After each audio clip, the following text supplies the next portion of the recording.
This is going to be a lot more fun, a little lightweight before we get a good dinner here. Thank you, everyone, for putting this together. I want to thank the conference for having me here. My name is Peter Groverman. 12 easy things you can do to pop and maximize your chances of being an entrepreneurial athlete. Now, I'm an entrepreneur. I'm an attorney going entrepreneur. I got a pretty diverse background. Nothing linear about anything that I've done, okay? I got dared to go to law school. I got into law school. I went to law school. And I came out of law school. I didn't want to practice. And I started an international distribution company called Groverman. We take American-made wellness brands globally. So I've exported things like kombucha, coconut water, protein bars to over 70 countries. Companies like a B2B trading platform like Alibaba, Amazon hybrid for American-made brands. And it's growing pretty rapidly. It's a great company. I was the co-founder, CEO, chief innovation officer, and I stepped down to start my next company, Better For You Media. It's a media business. We can sell the products globally, but now how about we create the content to promote the products globally? And that was the idea of Better For You Media. I'm working with Mark Summers from Double Dare, or Unwrapped on Food Network. He's now my co-producer. We're doing a new show called Behind the Wrapper. Hopefully it'll be on a major network soon. It's really cool. We go show how everything's made, like kombuchas and stuff, and like the founder stories. It's pretty exciting. I have a nonprofit called the Relief Foundation. It stands for Relieving Embracing Lives Interrupted by Earth's Forces Relief. You've heard of flash mobs? We do flash relief. So whenever natural disasters happen, we're like, not first responders, but we're the first to get down there whenever people just need a hug and they can repair, rebuild what they've got. I was the alpha tester for Venmo. So if you have Venmo happened because, my friends here from Cortina built an app to pay each other rent money and help musicians. I'm like, guys, I think we can use that app to raise money to go to an orphanage in Port-au-Prince after that earthquake in 2010. And the first $300,000 you go through the Venmo app went to build an orphanage that the Relief Foundation put together in Haiti. And that's how Venmo happened. Kind of wild, right? Yeah, okay, thank you. Now, my latest thing is I started the year as the entrepreneur in resident at Villanova School of Law. So I helped the school with any of the entrepreneurial endeavors at the school. Then what was really cool was about a year ago, this AI thing happened, right? I just call it like tech now. AI is kind of played out, but it's just new tech happened, right? And so I launched a consulting business now called New Business AI. If anyone has any technology questions, need help with automation or streamlining your workflows, I'm the guy. I can help. And so please come talk to me. So I'll start off. I like this table. You guys, what's your name? Julie. Did you find your match, Julie? Do you have I did. I found my matches. Okay, congrats. Oh, Okay. and what do you have? What you got, Larry? I got an angel. Oh, I did find yours today. I did find Buffy today. Wait, what? We got back and we got a match?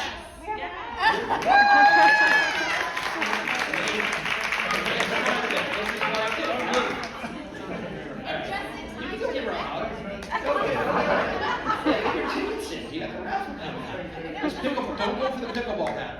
That's for me. All right, well, Julie, what is an entrepreneur? What is an entrepreneur? Yeah, come on. Is a person. Speak up. We got people here that want to hear. Speak up like you know what you're talking about.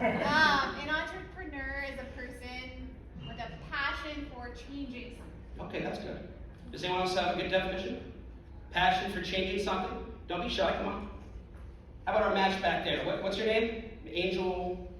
Julie. Another one. Oh, okay, Julie. And by the way, this is for you. Okay. Nice. Julie in the back. What is an entrepreneur? Someone who starts businesses. Okay, there you go. The definition of entrepreneur is a person who assumes above average financial risk in pursuit of starting a company. That is the definition of an entrepreneur. Assumes above average financial risk. Now that's the most important part, because what kind of risk? What does it take to start a company? Right? And if you look at this chart, this is 28 million firms in America today. 28 million firms. And 96% of these companies will never realize $1 million in revenue. 96%. And only 17,000 will ever see above $50 million in revenue. The risk is extraordinary. So to be an entrepreneur, you gotta be a little crazy. Right? And look what's in between now take a step back. Everyone thinks that business is like linear. You just grow and it goes up. It doesn't work like that. Business levels up. Yes. And you level up. But in between your levels up, you have these valleys of death. Now these valleys of death are critical. Julie, what happens in the valley of death? What do you think can go wrong to cause a company not to level up? You're my guinea pig today. Oh, no more funding? No more funding. You run out of funding. Employee dies. Family member gets sick. Things happen. This is just the entrepreneurial vision and dream getting smashed in between these little levels up. Or big levels up, big jumps. So there's a lot of risk when it comes to starting a business. And being an entrepreneur is relatively difficult. It's something to keep in mind, but that entrepreneurial spirit is something that all of you can tap into to kind of make yourselves better. Now, actually, if I take a step back, candidly, Groverman, my companies, I'm like, we're above the 10 million. We're in this valley of death right now between 10 and 50 million revenue. Pretty damn good, right? Pretty cool. So how do we do it, guys? What am I doing different that gets me above all these other peaks and valleys? And here's the 12 little things you can do to stand out to be better in business and entrepreneurial athlete, right? Let's go through it. Handwritten thank you notes.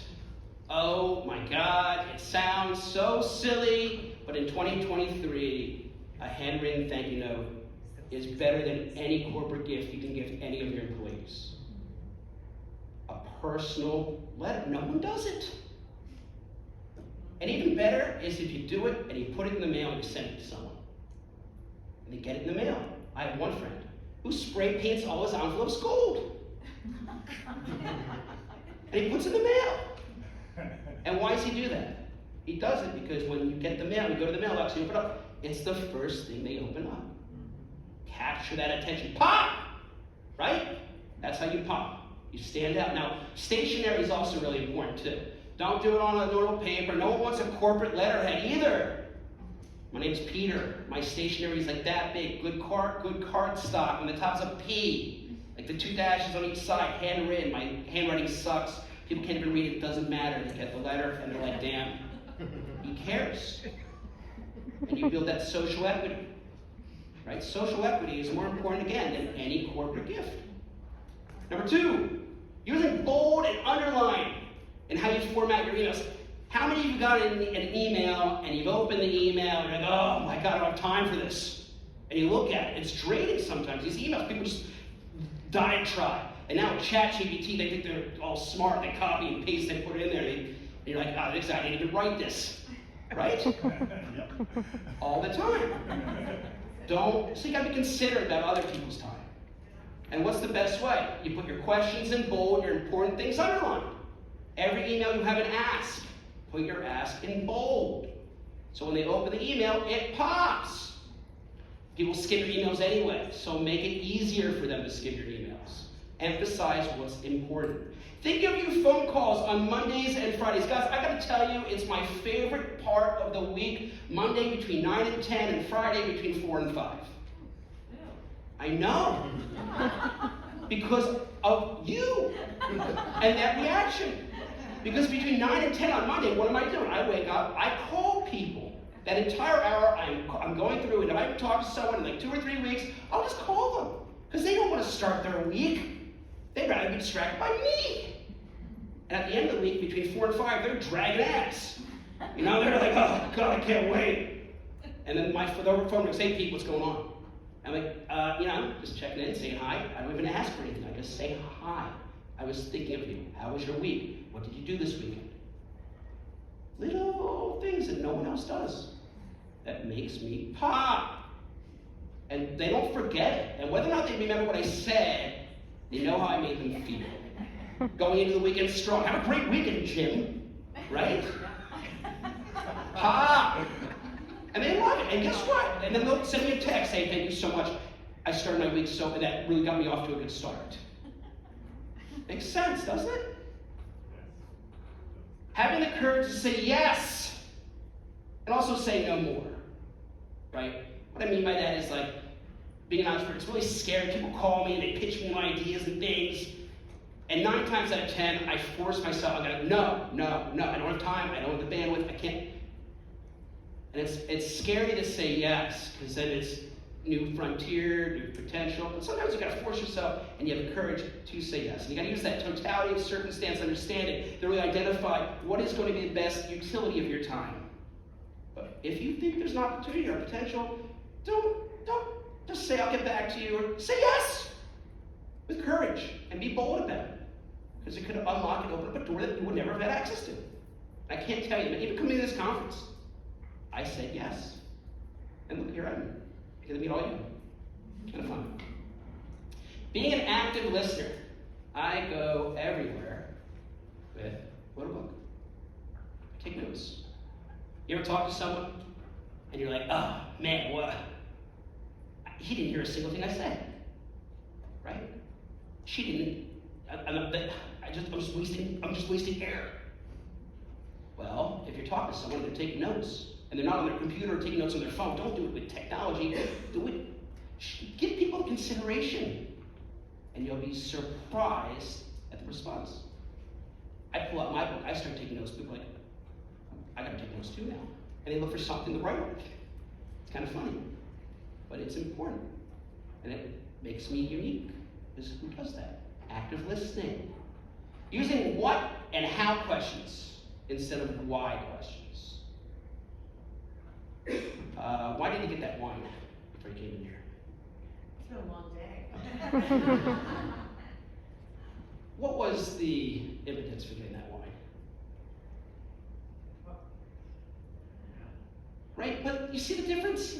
Why is accusatory, defensive. You're immediately defended. It was a long day. No. What and how? How come you pick that wine instead of right, more conversational? You gotta hear some catch. What's your name? What's your name? Debbie. Debbie, did you find your match? I did find Oh, Amen. Just I gotta, you know. So yeah, what and how versus why. You will be amazed.